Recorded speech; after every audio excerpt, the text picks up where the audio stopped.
Hello, hello, everybody. Jen Godet here, and I have with me Robert Weber of Silverback Self-Defense, and he is going to be popping on to give us some amazing content. For those of you who are here, we're going to keep you on mute for the entirety of the workshop, and then if there's any questions that pop up in the chat, I'll be feeding those directly to Robert. Otherwise, I'm going to just let Robert take it away and dive right into this important topic.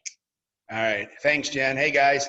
Hope everybody's doing okay. Happy Friday. I know I need to remind you that it is Friday because we kind of forget what day it is right now. It's another day of doing quarantine, staying at home, and not doing things and being social distance. So I'm still working. It's still Friday, but getting to do this. I'm going to share my screen and go through a PowerPoint presentation. If you see something that you want or you need and you reach out to Jen, we can always share that with you. If there's any information that you haven't heard about or it's something that's new to you. What we want to do is I'm trying to stay up to date on everything that is going on and keep changing this. This keeps updating as more and more things happen. So I'm going to share this really quick and share my screen.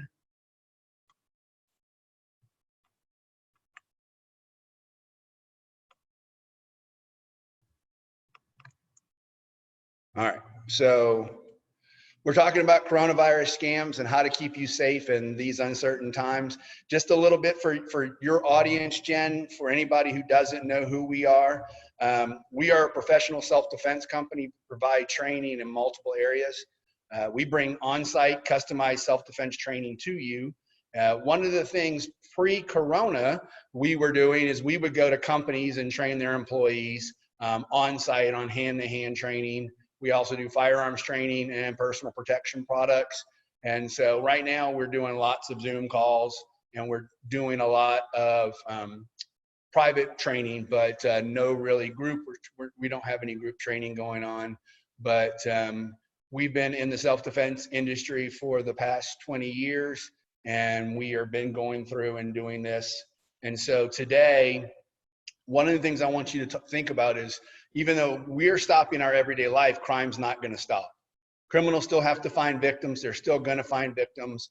And what's happened now is it's made criminals, it's even easier for them to find victims because we're being funneled into places that everybody's going to the same place and only to the same place. We are also seeing a huge surge of online scams, even more than normal. And I'll cover some of the headlines in a minute. Crowds bring out pickpockets, especially when you're shopping. People are still doing social distancing and they're doing more and more of it, but there's still lots of crowded grocery stores and places that you're going to. Children being at home are also a danger with being online. We're so much online now. Everything's being driven online that making sure you're keeping an eye on what your kids are doing on social media is important. And then as we do more and more social distancing, as it goes longer and longer, we're more vulnerable to scams because we crave that in touch, personal touch with someone else. And we want to reach out, especially for people who are maybe even by themselves or alone. They want to make sure that, and they feel like they need to have that personal touch. So the types of scams we're going to cover today are robocalls, phishing emails, magic cure products, actual testing scams, and then door-to-door scams that are happening. Easiest one to always take care of is robocalls. Robocalls are so simple to solve. Don't answer your phone. That's the easiest way to fix a robocall. If somebody wants to talk to you, they'll leave you a message. If you program your phone numbers of your friends and loved ones into your phone, so when Jen sends me a message, it shows up as Jen's number. I know that it's safe for Jen's number. If I get a call from a number that I don't recognize or I don't know the number or it's out of state or it's an 800 number, I'm less likely to answer my phone. And then I know if it's somebody who really needs to get a hold of me, they're going to leave me a message. Make sure, it's so important that you hang up on robocalls and don't press any numbers. Scammers are using illegal robocalls to pitch everything from coronavirus treatments to work at home scams.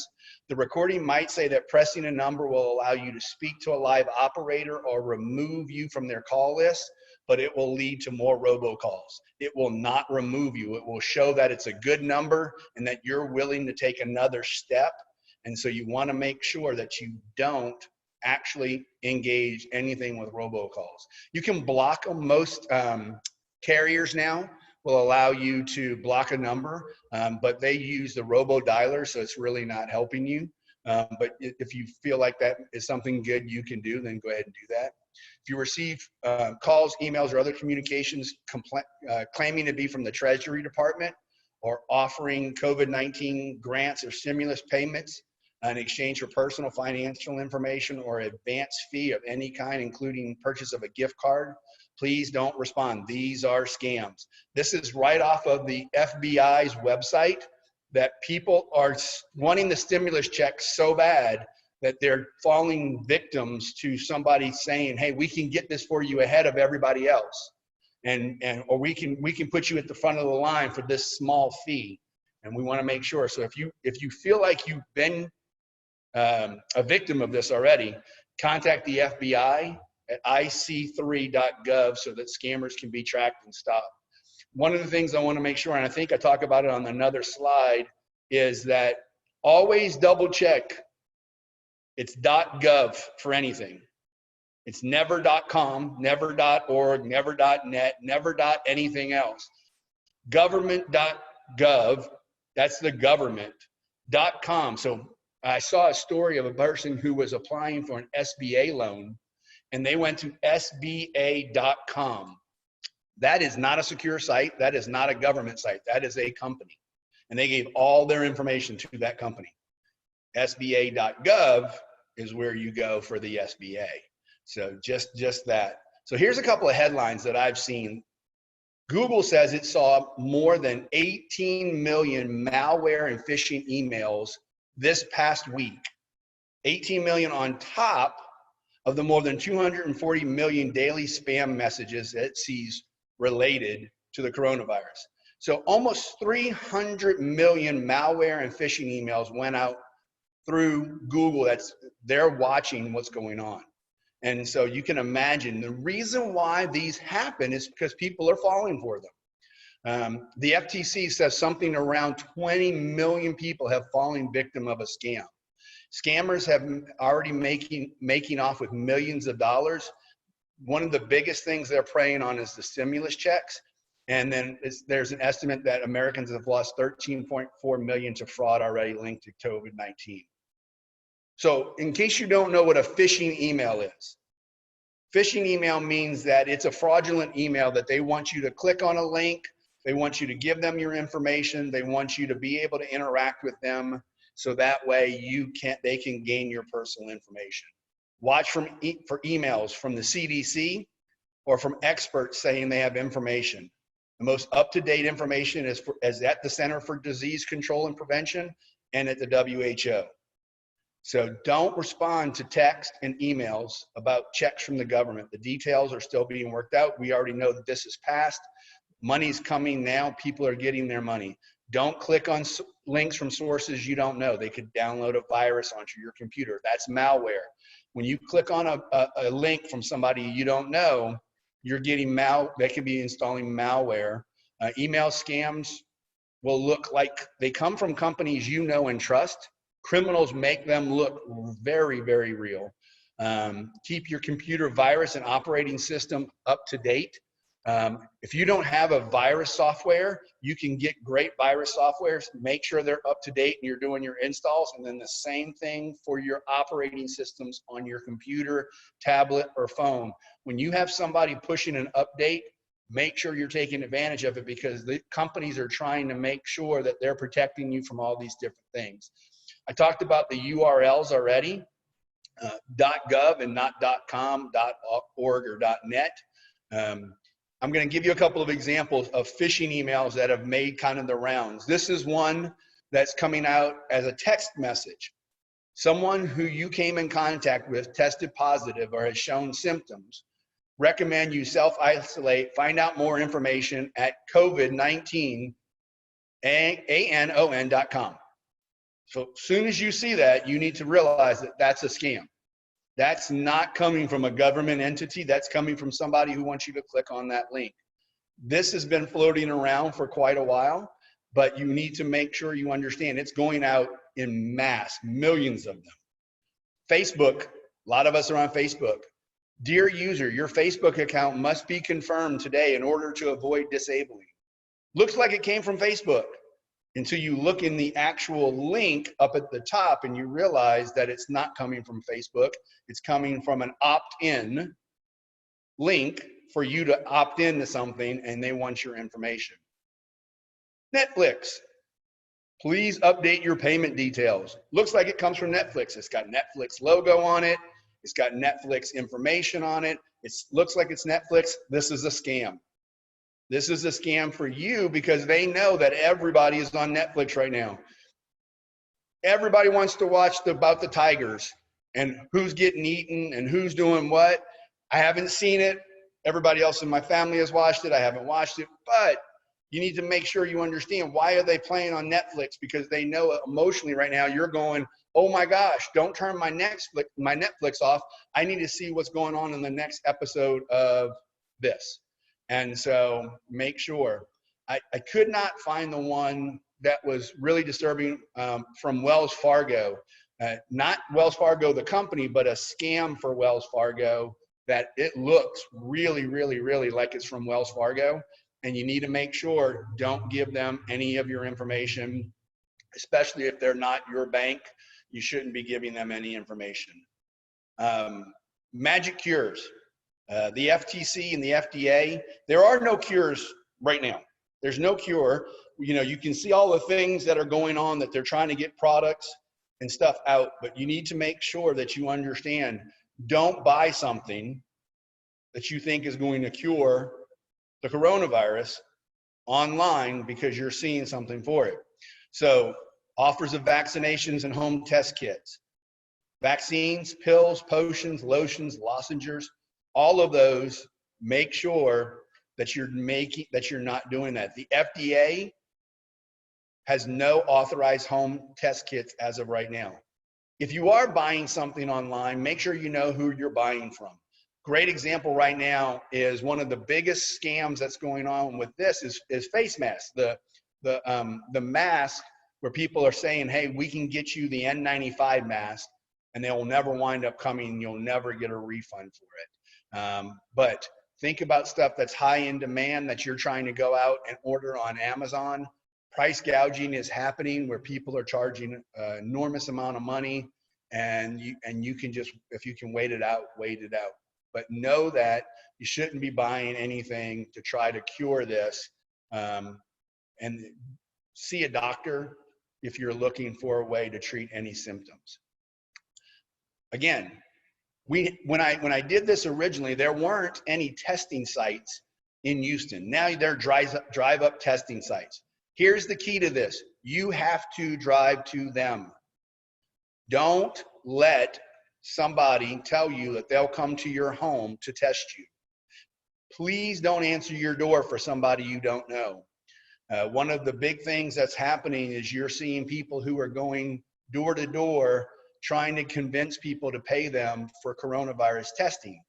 And then also, we always recommend that you have your door where you can see, like a Ring doorbell, to where you don't let somebody come up to your door that you don't know, and then you open the door and let someone in, and then you have a situation where you have to be able to defend yourself. But know that if you feel like you have symptoms or you're displaying some type of signs, mostly, you know, a cough and a fever, shortness of breath, that you drive to one of the testing sites that are here around the city of Houston or whatever city you're in, and get yourself tested. But don't let somebody tell you they can come to you. Police are warning of scammers knocking on doors pretending to be from the CDC. The CDC is not deploying teams of people to go door to door to conduct surveillance. And they say that people should be warned not to let anyone in their home or speak to them. They are imposters. Now's the time for you to harden your castle and make sure you understand how to keep yourself safe, because we're all at home and we're doing business at home. People realize that we're doing business at home. People realize that we're at home. So you're going to have more door-to-door people who are coming out, going door-to-door, because they realize they can find people at home. So it's so important for you to understand how to protect yourself. One of the things that I tell people all the time, I don't make a single bit of money from telling you to install a doorbell that lets you see who's at your door or speak to them through it. I have a doorbell that I bought from Best Buy. It's a Nest, and that's what I use. And I can see on my phone when someone shows up at my house, and if they ring my doorbell, I can talk to them through my phone. If somebody rings my doorbell during the day, we are always too busy to answer the door. We don't have time no matter what it is. People know you're there.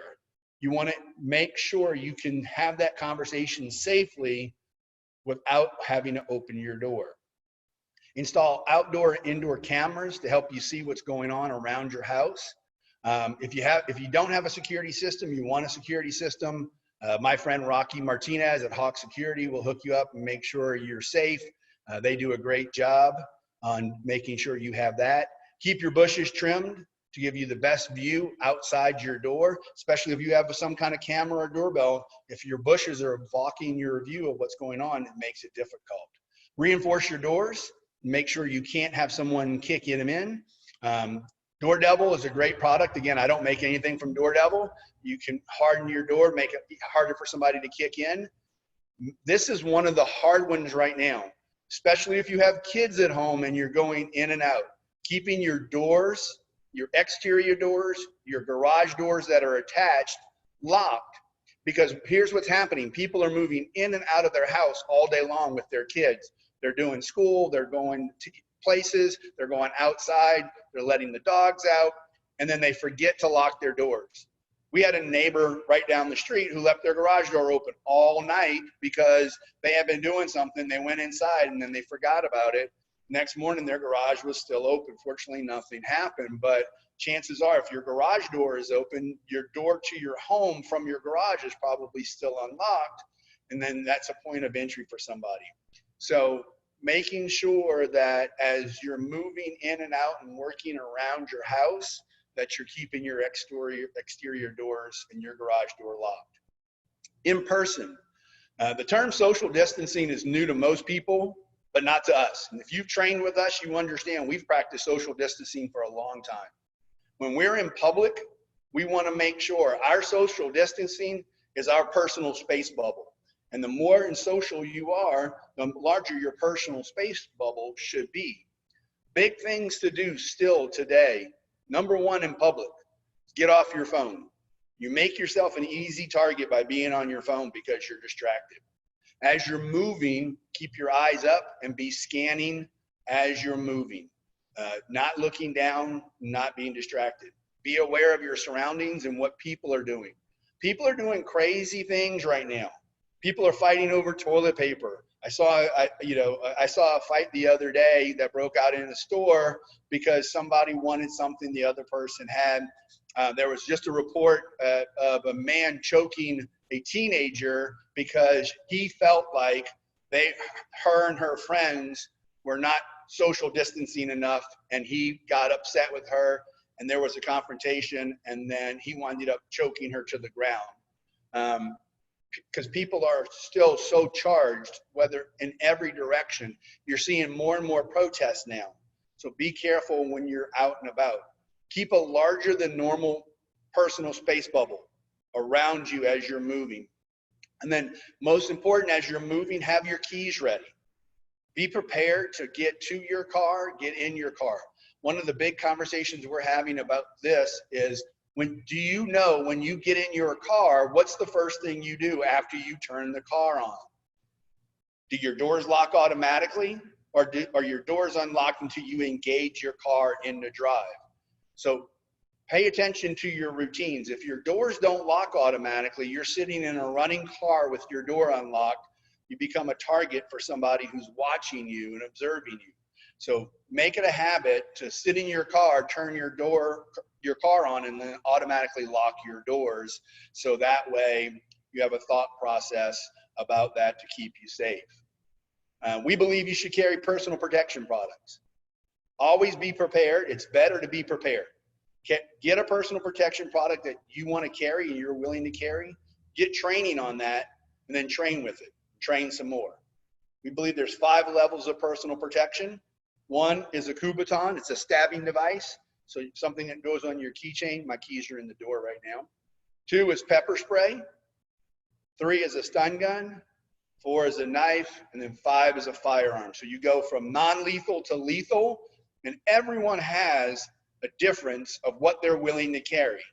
You'll have conversation with somebody that says, I'm not willing to carry a firearm. That's great. You should still carry something. You have to have an equalizer. You have to have something that you can use if you're being a victim of an attack. These are our personal opinions. I carry 3 different levels of personal protection products with me. I carry a knife wherever I go. That's legal. I carry a firearm wherever I go. That's legal. And I carry a Kubotan wherever I go. That's legal. I'll grab it really quick.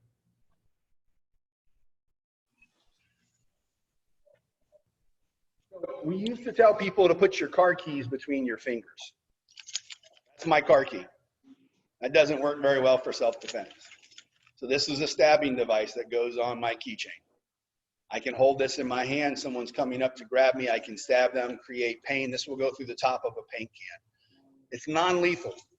So, but it's something that you can have. You've all seen the wives' tale of putting your car keys between your fingers. That doesn't work anymore because we don't have car keys. So that's something for everybody to think about as you're out and about in public for personal protection. We're here to help. We'll train you virtually. We will advise you in any of your decisions. We have a great network of people to help you in all different types of things. We'll keep you updated on the situation as it continues to change. Things are changing rapidly. We're monitoring it every day. My thing is follow us on social media. And then also we send out emails if things change. We have Facebook, Instagram, LinkedIn, YouTube. And then I put our websites on there. So that way, if you want to look at us as a company or you want to order some personal protection products. Great thing about personal protection products, if you're a new customer, we'll give you 15% off your first order. And if you order more than $25, your shipping is free. We'll ship it right to you and you never have to interact with anyone. And so, Jen, that's my presentation. I've actually got information. Oh, sorry. I've actually got a couple of questions that came through. Sure. So the first question I have is regards to people following, like it goes to where you had people in the neighborhood, people following neighbors home. This is an instance where someone's neighbor informed them that he went to the grocery and to the bank, and someone literally followed him home and, to your point, went into his garage because he didn't close the garage door. But what can we do, or what should we look out for in order to prevent that from happening to us? That's a great question. And one of those, so we term that before pre-corona, it's called jugging, Jugging. That's the term when someone follows you from one location to another location with the intention to rob you. Typically in the past, it was someone was following you from the bank or from the ATM, knowing that you had cash and they were looking to rob you when you got to your next stop. Part of that is awareness, being aware of what's going on. So as an example, my daughter is 18. She was driving home the other day and she said, Dad, I noticed somebody was driving behind me, and every time I turn, they turn. Every time I turn, and we live on a cul-de-sac. And she said, I turned into the cul-de-sac and they turned into the cul-de-sac. She said, I made a loop around the cul-de-sac and drove out and didn't stop. And then she said, when I did figure out that they weren't there anymore, she said, I didn't park by the house.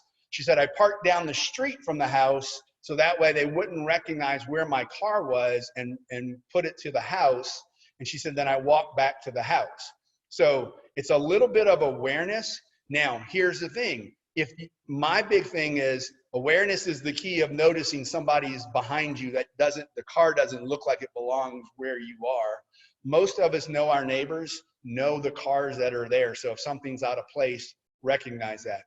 Second thing, if somebody is going to aggressively come at you, you have to make a decision on defending yourself we never want you to defend yourself over something monetary. What's that mean? Money. They want money. They want your keys. They want your phone. They want your toilet paper. We want you to give it to them. We don't want you to lose your life over that. Where we say you need to draw a line is if they're trying to move you from point A to point B. So I'm going to say Jen, I'm following Jen. I get where Jen is and I'm saying, hey, get in my car. We're going to your ATM. You're going to take all your money out. Or, hey, go in the house. I'm going to move you into the house. That's where we say, that's where you have to make a decision. You're going to defend yourself, because we know once someone starts giving you a command to go from point A to point B, that there's a plan there that probably is not going to work out well for you as a person. So that's a great question, though. And I had another question that goes back to some of the scams. Yes. What is the best way to get out of it if you've engaged with one of those posts, or emails or text messages or phone calls? Yeah, so getting out of it is a lot harder than getting into it, which is what the problem is. If it's a scam that's affecting you, that you've given out information, you need to make sure that you're contacting your creditors to let them know if you've given out personal information. If you've given out a credit card, obviously you need to cancel that credit card. If you've given out financial information, you need to let your bank know that you've given out financial information. But like one of the ones that I showed you was from the FBI that says, if you fall victim to one of these scams, report it. That's the biggest thing. People are afraid to report that they're being scammed. And the number one reason they're afraid to report it is they're embarrassed. They don't want to be the person who says, I was one of those who thought and still did it, and then now I don't want to look bad. But here's what happens. If you don't report that, then because you don't report it, someone else is going to fall victim to it. And so by reporting it and by saying it and by letting people know what's happening, then that way somebody's more aware. That's why I posted all the different types of emails and text messages, because by seeing that, you realize, hey, this is what it really looks like.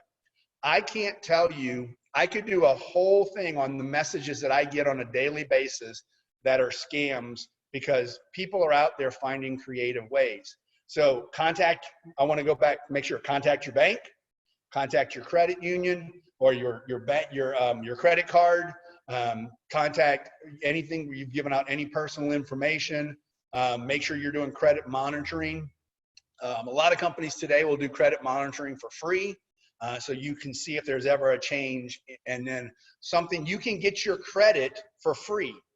So don't pay to get your credit. You can get your credit for free and check and make sure there's nothing going on there. Big thing right now as we go into tax season is people using your information to file taxes, especially if they think you're getting a return, so they get your return. Now, taxes have gotten pushed back, so that'll be a scam coming up again during the summer. Thank you, Robert. That's awesome information. And then I just have one for me, a question from me personally. Sure. And that is, sometimes people will send me, I've gotten people email me that they've gotten an email from me in my name, but it wasn't from my account, because when you hover, the email address is something completely different. Correct. And so my question is I've always gone and changed my password after that, but they have spoofed my email or just changed the name to my name. And so should we be more cognizant of that and be looking before we open things that we suspect, or even from our contacts? Yeah, my wife says, I'm suspicious of everything that comes to me. It doesn't matter who it comes from. Now, being in my business, I'm a little bit more cautious than the average person, but I'm suspicious of everything. So what I look for is something that looks out of the ordinary, like an email address, or something that looks out of the ordinary, like misspellings in the text that are obvious misspellings. And so those are the things that I look for before I answer somebody. So here's an example. I had somebody who's a good friend of mine. I've known him for 25 years. He owns a martial arts school in Missouri. He sent me a message on Messenger, and it was completely normal. Hey, dude, how you doing? Haven't talked to you in a while. And this was pre-corona. And I said, great, how you doing? good to hear from you. Hope everything's going well. And we started a little bit of a dialogue, and there was a switch in the dialogue from normal conversation to weird. And once that weird conversation started happening, I immediately went back, deleted that contact on Facebook, and then also sent him another message on his Facebook that said, hey, dude, think you've been scammed. I think somebody's gotten your account. He said, oh, yeah, you're like the third person who's told me somebody's reached out to him today from him. So it's the same kind of thing. I'm going to try to show you one really quick because I didn't do Instagram today because we weren't really talking about social media. I have a friend of mine that I know, that's not the right one, from we do the same business, and so he's famous. And I think I have it on this computer. Can you still see my screen? Yeah. I see your slide presentation. You do? Okay. Mm-hmm. I'm going to see if I can find this really quick. I don't know if it's on here. It might not be. Yeah. So just to the point of something that's weird, it's really interesting because when people send me that I've been hacked, the name is spelled Jenn. Well, I never spell my name that way. I said they're not in my account because my name nowhere is that name. Right. You know, but people will take things and put one, you're right, they'll put one letter off or they'll put one thing off and then you know that it's not you. Yeah. And I was trying to find, so there's a famous guy who does what we do. His name is Tim Kennedy. He's a Green Beret Navy SEAL. He was also a UFC fighter. And he posts on a regular basis on his Instagram account, and I thought I had it and I could pull it up and show it to you. He posts regularly on his Instagram multiple fake accounts that have his picture and his name on there, where they're taking and capturing all his information and recreating accounts with his name on it, and then they're using those accounts for phishing because he's famous, so they're reaching out to people in his name to be able to do that. Same kind of thing. When it's coming from you, then they're using you as the reason why somebody's going to want to open something up. I have a company that I work with that I get emails, and they send me out every single week. They send me out, because they're international, they send me out a message of scams that people are using to get money because they collect money internationally all over the world using their logo, their name, and their email you can't stop it. You're never going to have it to where it's going to go away. You just have to be as careful as possible, and then use virus software. Is important to be able to watch for that something's not getting loaded down to your computer. Absolutely. And I know a lot of people have asked this question, so I'm going to ask it as well, because I think it's just valuable to hear it from somebody who knows. If you have been hacked on social media, what is the right thing? Where do you go? Well, number one, if you're being hacked on social media, report it to whoever it is. So if it's Facebook, report it to Facebook. They need to know. If it's Instagram, report it to Instagram. If you don't hear, or at least I don't hear about it on LinkedIn as much. And then you already said to make sure then you're going and changing your passwords, or you're changing your account, or you're changing your account name. So here's the thing. If I wanted to go out and be Jenn Goday, I could go out today, download all your pictures off of your social media, and go out and create a Facebook page that says Jenn Goday. And it would, so your Facebook may be Jenn.Goday number 9 on Facebook. That's your address. And I can make Jenn Goday number 10, and Facebook has no controls over that. But you have to let them know that it's happening, because if you do, and what I always suggest is, if you see somebody on social media who's using your likeness, your image, your name, screenshot it, send it in, because then you have a trail saying you sent it in, and they have a trail, and then you're also making sure you're not going to be financially responsible for anything that happens, because obviously, if they're trying to scam people out of money, you don't want to be held responsible for it. Absolutely. Yeah. Thank you for sharing that. It's very important. And what I have noticed is there's a lot of that right now because everybody is on social media, not just for myself, but other people. There's duplicate and triplicate um, profiles. It's Yeah, happened to me. The more that we put ourselves out there, the more that people copy you because they see how many people are following you. And right. it just is a part of what goes with the territory of showing up in the way that you and I show up, for example. Well, And go go ahead. ahead. No. There's an online or there's a show called The Weekly, and I talk about this a lot. They did a story about romance scams, and I didn't cover romance scams today. They did a story about romance scams for people who that are using military guys' images and likeness for romance scams, where these military guys are reaching out to or these scammers are reaching out to women for these military guys. And there was one story about this one guy, and his name and picture was on 27,000 Facebook pages, and they tracked it all down to an internet cafe in Nigeria. And the guy from the New York Times who was doing this article actually went there and confronted him and said, you know what you're doing is wrong. They're like, yeah, but if I can get somebody to give me $1,000 a day and I get 10 people to do that, that's more than I'll make in a year to sit here at this internet cafe. And that's why people do it. And the reason why they do it is because people fall for it. People fall for these scams all the time. And it goes back to our need for physical contact and touch, that we have to be around people, even for introverts.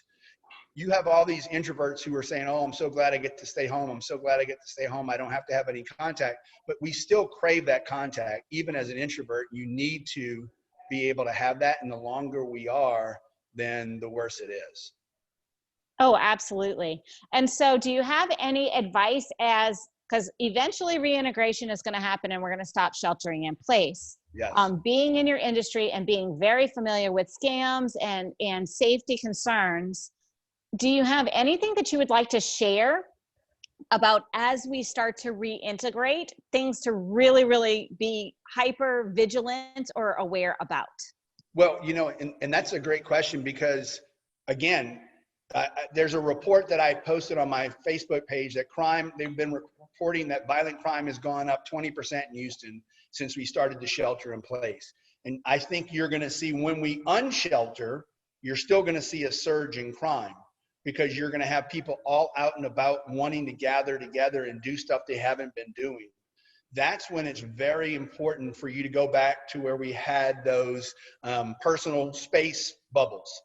Having a large personal space bubble is so important. But the number one thing when you're in public is to not be on this. That's the biggest advice I can give anybody for self-defense is preemptive. We never want to have to defend ourselves. We always want to make sure that we are aware of what's going on. And if you watch people as they're in public and watch how distracted they are, that's what makes them a target for somebody who's looking to have somebody to do that, is because they are distracted and they make themselves an easy target. So as we come out of this and all these people start flooding back out into public, making sure that you're hyper aware of what's going on and you have a large personal space bubble. Perfect. Thank you so much for your expertise. For those of you who were catching this live, even though you may have missed part of it, there is a replay. And the replay link will be live for a few days. For those of you who were unable to make it live, if you have any additional questions for Robert, he is a resource for you. His slide deck is up right here. And if you would like more contact information, Robert, do you want to share where you really want them to go verbally? Oh yeah, I mean, so you can obviously reach out to me through, through the website. You can email me directly. You can always find me on social media. I'm available. I am very responsive, even more now so than I was before because we're doing less events. So, if you want to message me through LinkedIn or through Facebook or through Instagram about anything that you have questions on that you weren't able to answer, or I wasn't able to answer, or you got to ask, I'll be more than happy to answer them offline. And I would also love to hear a little bit about the personal safety seminars that you offer once we are back integrated. Because for those of you who don't know, Robert goes and does this on a corporate level, and he tailors it to your needs. So would you just give a little couple minutes on what that is in case people are interested in that once we are no longer sheltering at home? Right. Yeah. Yeah. And that's, so here's the thing. We can do from private to big companies. And the best part is you get to pick the topic and we customize the product for the topic that you're interested in. So as a company, if we're coming out to you, you can ask your employees ahead of time, what's the most important thing to them that they want to feel safe about? And then we can customize the topic to what they want. And we come out and we come to you. That's one of the biggest things that makes us different, is we will go to you, to your location, and be able to deliver the product to you versus somewhere else where they want you to come to them and you have to go out of your way to be able to do that. We'll go anywhere in the city of Houston and the surrounding areas to deliver any type of self-defense training. But the best part is that you get to pick what it is and what's most important to you. Yes, and for those of you who are unfamiliar with Robert, he does real hands-on training, things such as parking lot safety, and then they will simulate a parking lot incident, and you will get to practice what it is that you've done if you have the availability and the space to do so. Or he's done a whole slew of different trainings, and they do the PowerPoint, like most others will do the PowerPoint, but what's really setting Robert and Silverback Self-Defense apart is that they go in and they do the actual physical training piece, so that if you are in a circumstance where you have to defend yourself, you will at least know some basics that you can get away, and as I like to say, live to see another day. So he really is an expert in the area. Please access him and use him for any of your questions, any of your needs. He is a tremendous resource and a valuable asset to our community. So Robert, is there anything else you wanted to share? Any last minute just gems that you want to put out before we leave? No, I just want to say thank you so much for the opportunity to present to you and to your clients and to your group of followers. You know, my big thing is we want to educate people. That's my passion. My passion is teaching people how to be safe, you know, and so you've heard my story. You know, I was bullied as a child. I started learning martial arts because I was bullied. And my passion is to help people be safe, no matter what the type of situation. You know, that's really where I want to be, and I want to be thought of. And I'm glad you think of me as a resource for what we do. And we want to be who you think of when you think of self-defense. You know, our motto is, it's better to know what we teach and not need it than to need what we teach and not know it. And that's really where I live every day. Is I never want someone to say, oh, I needed you because I got attacked. I want them to say, I didn't get attacked because of what the information I got from you. And that's really where we are. And you deliver that so profoundly and in such an effective and efficient manner. I'm really grateful to have you on here. Once again, anybody who's joining us on the replay, reach out to Robert. He is an excellent resource. And if you'd like to have him come speak to your company, your audience, your social media following, he is very amenable to doing so. And if you can't remember or don't feel like rewinding, just reach out to me. I'll be happy to pass along the introduction or the information to Robert. Thank you so much, Robert. Thanks, Jen. Have a great weekend, everybody. Be safe.